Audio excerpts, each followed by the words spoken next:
So if you didn't know, I have a sister, and her name's Ashley, and we both have boyfriends. And every night we both fall asleep on the phone with our boyfriends.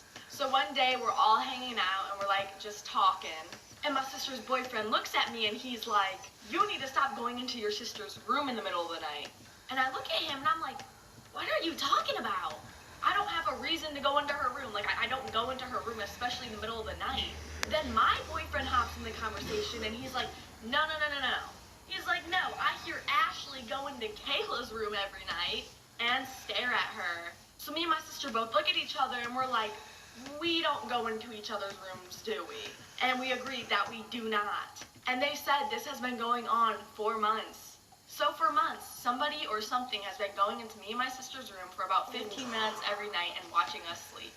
But it only gets worse. Story time. My boyfriend and I bought a very old house. He was in charge of bringing in all the furniture and doing the heavy lifting while I was on wallpaper removal duty. The previous owner had papered every wall and ceiling. Removing it took ages, but was oddly satisfying, kind of like peeling skin when you get sunburn. I started peeling the paper away and discovered that under a corner section of paper in every row was a person's name and a date. Curiosity got the better of me, and one night I googled the names. I discovered that the person was actually a missing person, and the missing date matched the date under the wallpaper. We immediately notified the police and they sent out a crime scene team. After looking around a bit, they came up to me and said, "Where's the wallpaper you removed from the walls?" Turns out, it wasn't wallpaper. Story time of how I found out that my mom was putting our dad's ashes in our food. Yep, our mom would put our dead dad's ashes in our dinner.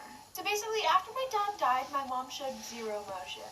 It's like she really didn't care at all. Like she kind of wanted it to happen. His death was like an unsolved case, and nobody knows how he actually died.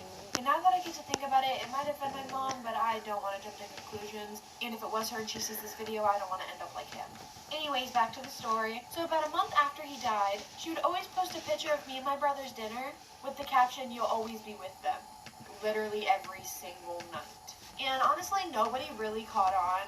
All the comments were like, we're praying, this and that. Until one day I was just sitting on the couch and I look over and my mom was pouring something into the mashed potatoes. So I go a little closer and I see her pouring the ashes of my dad into our mashed potatoes.